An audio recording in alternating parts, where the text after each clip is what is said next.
이스라엘이 시딤에 머물러 있더니 그 백성이 모압 여자들과 음행하기를 시작하니라. 그 여자들이 자기 신들에게 제사할 때 이스라엘 백성을 청하매 백성이 먹고 그들의 신들에게 절하므로 이스라엘이 바알볼에게 가담한지라. 여호와께서 이스라엘에게 진노하시니라. 여호와께서 모세에게 이르시되 백성의 수령들을 잡아 태양을 향하여 여호와 앞에 목매어 달라. 그리하면 여호와의 진노가 이스라엘에게서 떠나리라. 모세가 이스라엘 재판관들에게 이르되 너희는 각각 바알볼에게 가담한 사람들을 죽이라 하니라. 이스라엘 자손의 온 회중이 회막문에서 올 때에 이스라엘 자손 한 사람이 모세와 온 회중의 눈앞에 미디안의 한 여인을 데리고 그의 형제에게로 온지라. 제사장 아론의 손자 엘라살의 아들 비느하스가 보고 회중 가운데에서 일어나 손에 창을 들고 그 이스라엘 남자를 따라 그의 막사에 들어가 이스라엘 남자와 그 여인의 배를 꿰뚫어서 두 사람을 죽이니 연병이 이스라엘 자손에게서 그쳤더라. 그 연병으로 죽은 자가 24,000명이었더라. 여호와께서 모세에게 말씀하이르시되 제사장 아론의 손자 엘라살의 아들 비느하스가 내 질투심으로 질투하여 이스라엘 자손 중에서 내 노를 돌이켜서 내 질투심으로 그들을 소멸하지 않게 하였도다. 그러므로 말하라. 내가 그에게 내 평화의 언약을 주리니 그와 그의 후손에게 영원한 제사장 직분의 언약이라. 그가 그의 하나님을 위하여 질투하여 이스라엘 자손을 속죄하였음이니라. 죽음을 당한 이스라엘 남자 곧 미디안 여인과 함께 죽음을 당한 자의 이름은 시므리니 살루의 아들이요 시므온인의 조상의 가문 중 한 지도자이며 죽음을 당한 미디안 여인의 이름은 고수비이니 수르의 딸이라. 수르는 미디안 백성의 한 조상의 가문의 수령이었더라. 여호와께서 모세에게 말씀하이르시되 미디안인들을 대적하여 그들을 치라. 이는 그들이 속임수로 너희를 대적하되 부올의 일과 미디안 지휘관의 딸 곧 부올의 일로 연병이 일어난 날에 죽임을 당한 그들의 자매 고수비의 사건으로 너희를 유혹하였음이니라. 우리가 이전까지 살펴본 민수기 22장에서 24장까지는 외부로부터 비롯된 위기, 모압 왕 발락이 점술가 발람을 통해 이스라엘 향하여 저주를 시도하려 했고 그로 인해 이스라엘이 위기에 처하게 된 내용을 담고 있다면 오늘 본문인 25장에서는 외부로부터의 위기가 아닌 이스라엘 공동체 내부에서 빚어지게 된 일로 인하여 이스라엘이 크나큰 위기에 봉착하게 된 그런 내용을 담고 있습니다. 오늘 본문 1절의 말씀을 함께 읽도록 하겠습니다. 이스라엘이 시딤에 머물러 있더니 그 백성이 모압 여자들과 음행하기를 시작하니라. 아멘. 여기서 우리가 주목해야 할 표현이 상반절에 기록된 이스라엘이 시딤에 머물러 있더니라는 내용입니다. 시딤은 요단강 동쪽으로 약 10km 떨어진 곳입니다. 마라톤 코스 중에도 보면 10km 코스가 있는데 여기에 참가한 남녀 일반인의 기록을 보면 일반 남성의 경우는 50분 정도, 그리고 일반 여성의 경우는 1시간 10분에서 15분 정도면 완주하는 거리가 이 10km입니다. 이 거리를 걸어간다라고 하면 천천히 가도 3시간이면 충분히 닿을 거리죠. 이것을 고려할 때 이스라엘이 시딤에 머물러 있더니 라고 하는 구절은 다음과 같이 해석해 볼 수 있습니다. 이스라엘이 약속의 땅에서 매우 인접한 곳에 머무르게 되었으니 이제 조금만 시간을 들여서 걸으면 40년 광야 생활의 마침표를 찍고 그토록 기다리고 바랬던 약속의 땅에서의 새 출발을 시작하게 되었으니 이렇게 해석해 볼 수 있습니다. 그런데 약속의 땅에 이제 곧 들어선다는 기대감에 마음이 해이어졌던 탓일까요? 사도 바울의 말처럼 선 줄 알거든 넘어질까 조심해야 했건만 점술가 발람을 통한 모압 왕 발락의 저주 전략을 실패하게 역사하신 하나님의 그 보호하심을 경험했던 것이 오히려 독이 되어 교만해졌던 탓일까요? 약속의 땅을 코앞에 둔 바로 그 상황에서 이스라엘은 음행이라는 중대 범죄를 저지르고 맙니다. 본문 2절과 3절의 말씀을 함께 읽겠습니다.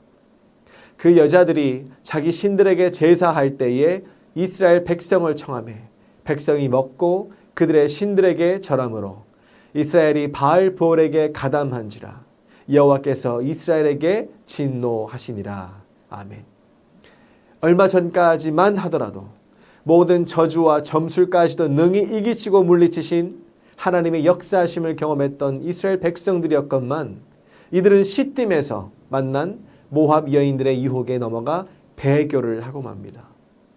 모압 여인들의 초청에 응하여서 제사를 드리는 것을 시작으로 모압 여인들이 마련한 제사 음식을 먹고 그녀들을 따라 우상에게 절을 하고 그리고 3절에 보니 급기야 바알 브올에게 가담하는 행위까지 저지르고 말입니다. 바알은 가나안 거주민들이 섬겼던 우상, 풍요의 신이요. 브올은 지명으로 시딤에서 4km 떨어진 곳에 자리한 지역을 말합니다.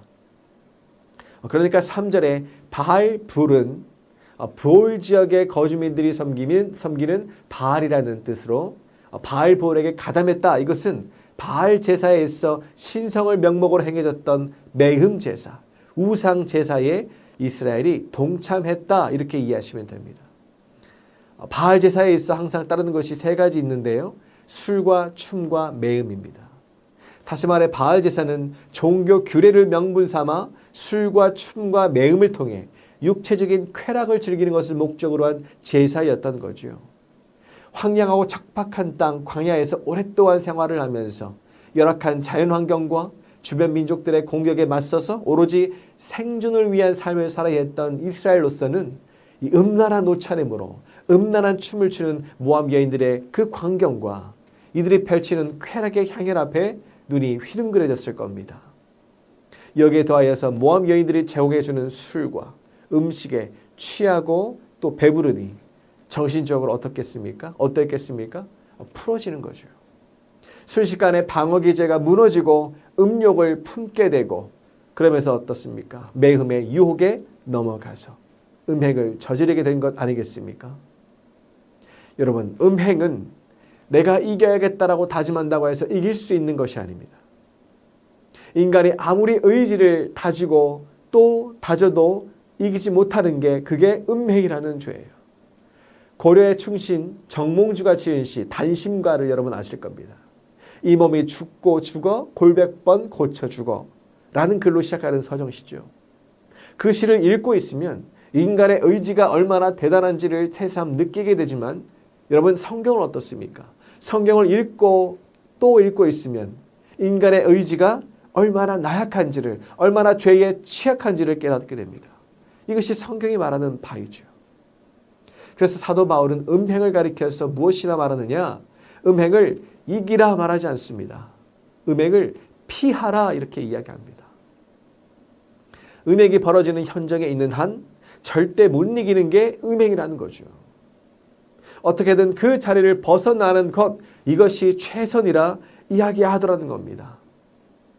오늘 본문 속 이스라엘도 처음부터 음행을 저지를 생각은 하지 않았을 겁니다. 하지만 이 모압 여인들의 초청에 응했다는 것이 문제였죠. 음행이 벌어지는 현장에 같이 있게 되었다는 거잖아요. 같이 있었다. 여기서 이미 결판이 난 거죠.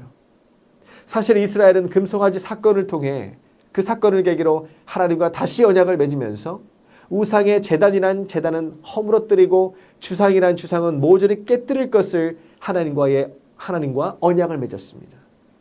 이 언약대로라면 모압 여인들의 초청에 응할 것이 아니라 어떻게 해야 됩니까? 거절해야 했고 바알 보올에게 가담할 것이 아니라 가담한 그 관련한 제단과 신상을 산산이 부숴야 했죠. 그런데 그렇게 못했습니다. 왜요? 왜입니까? 같이 있었던 게 화근이었다는 것입니다. 같이 있었다. 이스라엘의 영적 타락과 집단 배교는 예견된 결과였다는 거죠. 심지어 음행을 저지른 죄에 대한 심판으로 인하여서 본문 4절과 5절에 보면 백성들의 지도자들이 목숨을 잃게 됩니다. 그런데 보통 그런 상황이라고 하면 당장 회개하면서 하나님께로 돌아와야 하잖아요. 그런데 여러분 본문 6절을 보세요. 6절에 보니 이스라엘 자손 중 한 사람이 미디안의 한 여인을 데리고 그의 형제에게로 온지라. 이게 뭡니까? 무서운 형벌을 당하는 것을 보고도 지도자들이 죽어나가는데도 버젓이 죄를 저지르더라는 거죠. 음행이란 죄가 있도록 무섭고 강력합니다. 영적으로 최고점에 도달했던 이스라엘을 최저점으로 곤두박질 치게 만들었죠. 하나님의 심판을 두려워하지 않게 할 만큼 죄에 대하여서 둔감하게 만들고 죄의 행위에 대하여서 관대해지게 만들어서 계속해서 하나님을 거역하며 살도록 생각과 마음을 사로잡아 버렸습니다. 하나님은 자비롭고 은혜롭고 노하기를 더디하고 인자와 진실이 많은 분이시지만 죄에 대하여서만큼은 맹렬한 진노를 쏟아내시고 철저히 응징하셨습니다. 여러분 그 이유가 무엇이겠습니까? 인간은 조금만 간과하면 넘어지고 쉽사리 죄를 범한다는 사실을 하나님께서는 알고 계셨기 때문 아니겠습니까? 이렇게 죄를 경멸하시는 하나님, 그 하나님의 모습을 가리켜서 오늘 본문은 하나님을 가리켜서 하나님은 질투하시는 분이라 이렇게 소개합니다.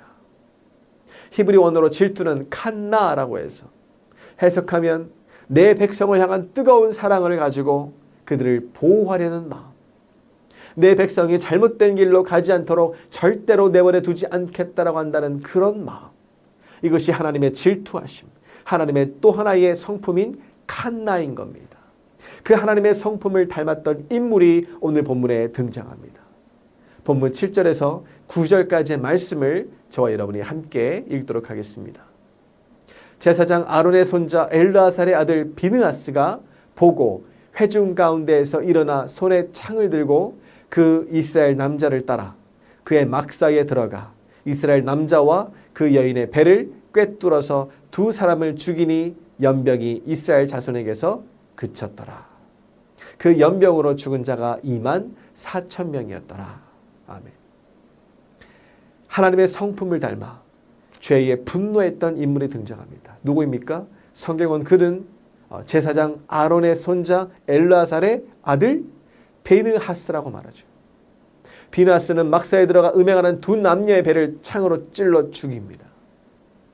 내용만 놓고 보면 비느하스가 벌인 행위는 끔찍하다는 생각과 더불어서 비느하스는 잔인한 성정을 지녔을 것이라는 그런 생각을 들게 하는데요.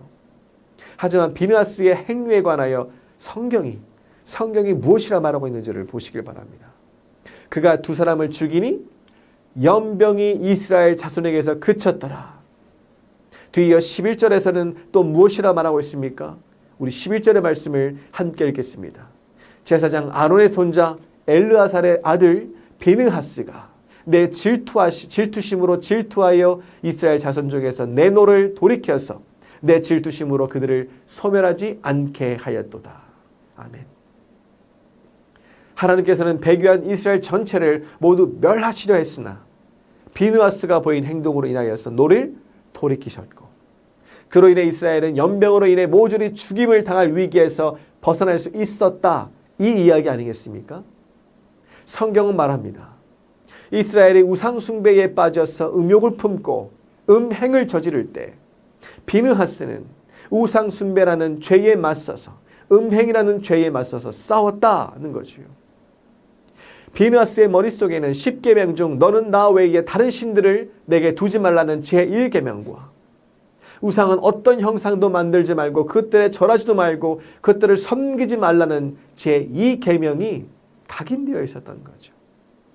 그래서 하나님께서는 무엇을 기뻐하시고 무엇에 진노하시는지를 비느하스는 알았던 겁니다. 그래서 조금도 지체하지 않고 죄에 대한 분노의 창을 빼어 든 것 아니겠습니까? 비느하스는 음행하는 두 남녀를 죽인 건 사실입니다. 하지만 성경은 그의 행동을 어떻게 바라보고 있습니까? 그가 죽인 것은 죄였다라는 거예요.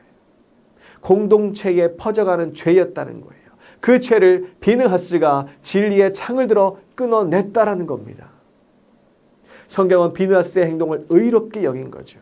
그 근거가 13절에도 기록되어 있습니다. 그가 그의 하나님을 위하여 질투하여 이스라엘 자손을 속죄하였음이니라. 아멘. 무슨 말이겠습니까? 비느하스의 행동으로 인해 이스라엘의 죄가 사하여졌다라는 거죠. 그의 행동으로 인하여 이스라엘이 저지른 죄의 대가가 지불되었다라는 겁니다. 깨어졌던 하나님과의 이스라엘과의 그 관계가 회복되었다, 화목을 이루었다라는 겁니다.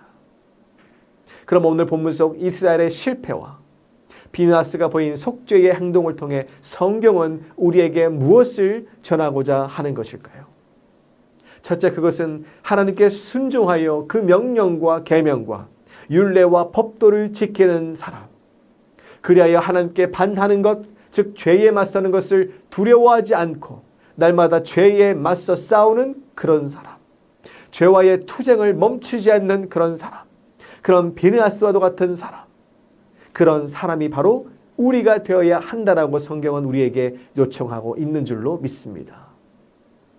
물론 로마서 8장 37절의 말씀에서처럼 모든 일에 있어서 우리를 사랑하시는 이로 말미암아 우리가 넉넉히 이길 것이라고 하는 사도 바울의 확신이 물론 우리에게도 있지요.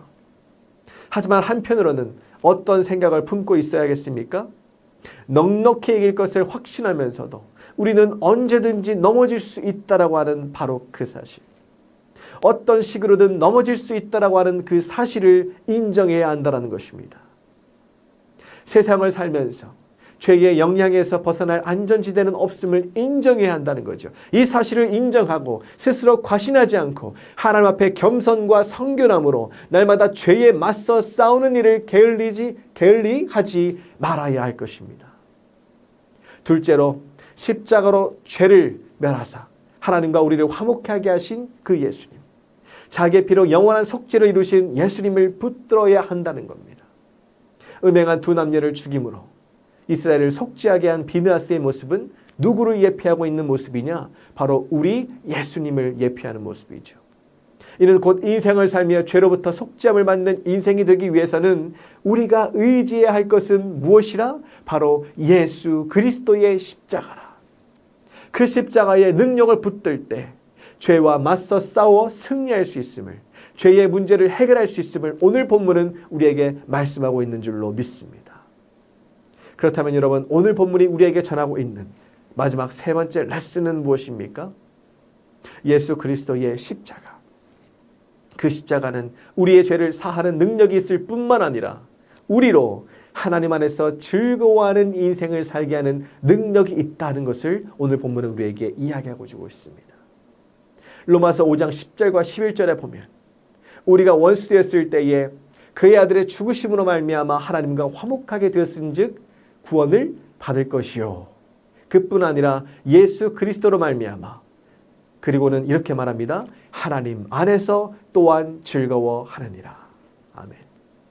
여러분, 예수님과 동행하는 삶을 살게 되면 그 인생은 속죄함을 누리게 되고 동시에 하나님 안에서 즐거워하는 축복을 누리게 된다는 것입니다. 하나님께로 멀어지게 했던 죄의 축제, 죄의 향연, 죄로 인한 쾌락이 아니라 하나님께 더욱더 가까워지게 하는 참된 기쁨을 경험하게 되고 세상에서는 경험하지 못하는 진정한 은혜의 축제가 시작된다는 것이죠. 친애하는 안덕교회 성도 여러분, 여러분 인생은 하루도 거르지 않고 죄에 맞서야 하고 날마다 죄와 싸워야 하는 전쟁과 같습니다. 이에 오늘 본문은 비느하스라는 인물을 통해서 예수 그리스도를 예표하면서 오직 예수 그리스도의 십자가만이 죄와의 전쟁에서 승리할 수 있는 비결이요, 우리로 하나님 안에서 즐거워하게 하는 삶을 살게 하는 능력이 됨을 우리에게 말씀하고 있는 줄로 믿습니다. 여러분, 그 예수 그리스도를 오늘 하루 살아가시면서 굳게 붙드시고 그 예수 그리스도의 십자가를 오늘도 지고 가는 여러분 모두가 되시기를 간절히 소망합니다. 그리할 때 그 십자가의 능력이 여러분과 함께 할 것입니다. 그 능력으로 하나님 안에서 진정한 은혜와 기쁨을 누리게 될 것입니다. 이러한 축복의 하루를 누리시는 축복의 사람 되시는 여러분 모두가 되시기를 주님의 이름으로 간절히 축원합니다. 이 시간 우리가 말씀을 기억하시며 함께 우리가 마음을 모아 기도하기를 원합니다. 먼저 함께 기도할 것은 오늘 말씀을 기억하시면서 우리 예수 그리스도의 십자가의 능력에 힘입어 날마다 죄를 이기고 죽이는 삶, 하나님 안에서 즐거워하는 삶을 살게 하옵소서. 두 번째로 새 성전 건축의 모든 공정이 아무런 어려움 없이 순적하게 이루어지게 하여 주옵소서. 세 번째로 이번 대선을 통하여서 국민을 진심으로 위하는 지도자가 선출되게 하셔서 그간의 혼란을 딛고 갈등을 넘어 화합으로 가는 이 나라 되게 하여 달라고 이 세 가지의 기도의 제목을 붙잡고 합심으로 함께 기도하시겠습니다.